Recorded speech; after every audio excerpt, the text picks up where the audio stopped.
Over the last 3 years, some countries, mainly the US, EU, Egypt, and Sudan, have been engaged in an unholy alliance with the terrorist TPLF. In this catalogue of conspiracies, from Mekelle to Washington, London, and Brussels, ranging from combining international campaign of misinformation with 12 rounds of diplomatic campaign at the United Nations Security Council and logistic support for a terrorist force, the powers vow to destroy Ethiopia and the legitimate political order through naked and brutal force. The US and its allied Western powers that were nonchalant when the terrorist TPLF massacred members of the National Defense Force, killed and raped children and their mothers, looted farm homesteads, churches, hospitals, schools, and basic infrastructures, as well as local government facilities, are now combining official and clandestine conspiracies to establish a transition government by overthrowing a government elected by the people of Ethiopia. The recent secret meeting, captured by video, is a vivid proof that the West is unceasingly engaged in plotting for a regime change in Ethiopia by all means. On November 21st, 2021, former diplomats, including U.S. Ambassador to Somalia Donald Yamamoto,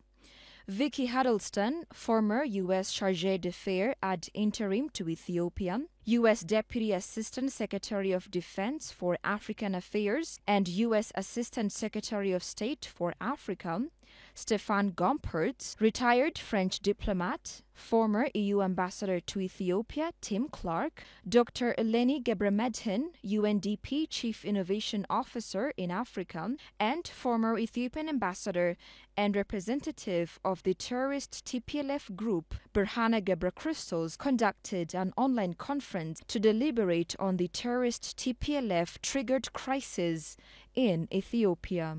The conspiratorial meeting was organized by the NGO Peace and Development Center and moderated by Professor Ephraim Yitzhak, who was close to the late TPLF leader Meles Zenawi when negotiation was conducted with the Derg and was instrumental in helping to bring the TPLF to power. Former Ambassador Berhane Gebrekristos, who introduced himself as a special representative of the TPLF, was mostly engaged in bashing Prime Minister Abiy Ahmed. The rest of his 20-minute speech was full of lies about the nature and how the current government was formed. He unashamedly claimed that Ethiopia has no army at all, but peasants who fight with machetes. The barefaced liar stated that the so-called TDF was formed in 2 months, while the truth is that it had more than 200,000 well-trained special forces paid by the federal government. The terrorist group was preparing to attack the federal government for over 2 years and a half. He also brazenly announced the formation of a so-called United Front of Federalist and Confederalist forces that operates from abroad to form a transition government. The representative of TPLF even shamelessly accused Prime Minister Abiy of abrogating the constitution. The recently retired U.S. Ambassador to Somalia, Donald Yamamoto, joined him by arrogantly stating that Prime Minister Abiy Ahmed does not listen, as if Ethiopia takes orders from the U.S.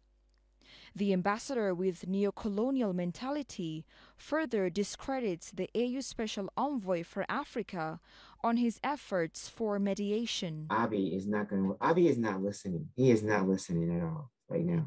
And how are you going to reach him, to a person who's really in a corner?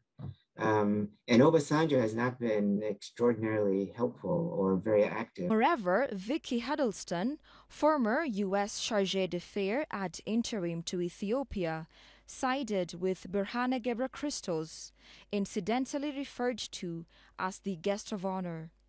She said the following: I couldn't agree more that Abdi should step down. There should be an all-inclusive transition government. But I think I worry because, the Tigrayans, yourself and the leaders in Tigray have been very effective in carrying out the conflict and fighting back. And to me, that sort of means that Tigrayans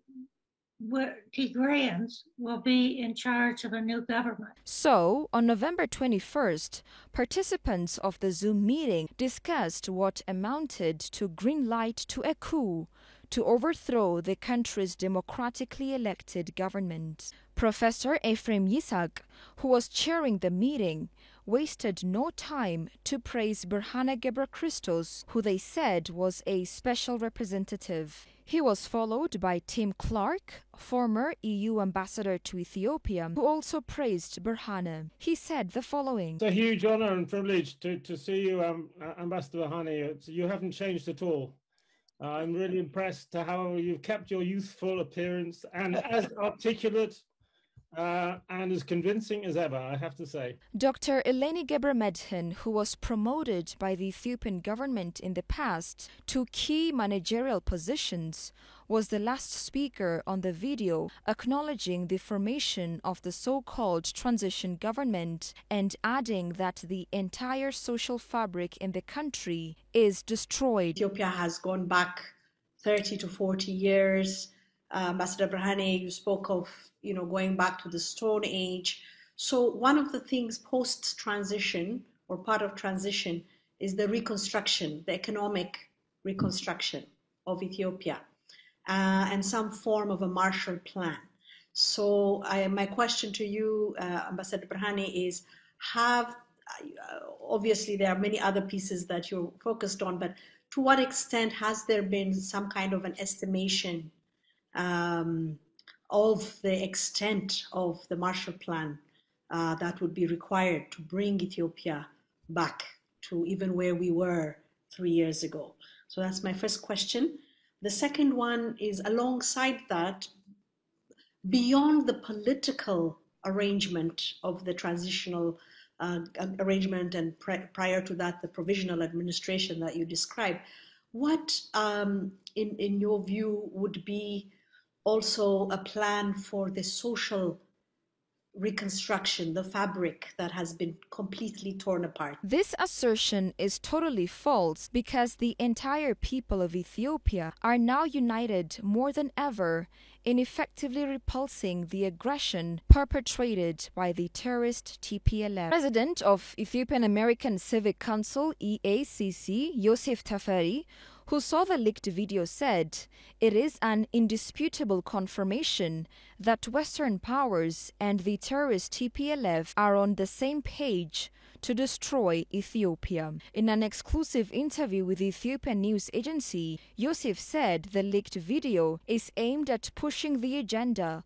of dismembering Ethiopia, and it is highly coordinated and well planned. But what this particular meeting has done, even though it is recorded privately, secretly, thank God for this to come to the public domain, that we now have a full evidence on how the major actors of TPLF and the diaspora and some of the authorities and policymakers of the United States and other Western countries for the first time privately got together and felt so together, were able to be on the same page as if they, in the previous days and weeks had similar discussion.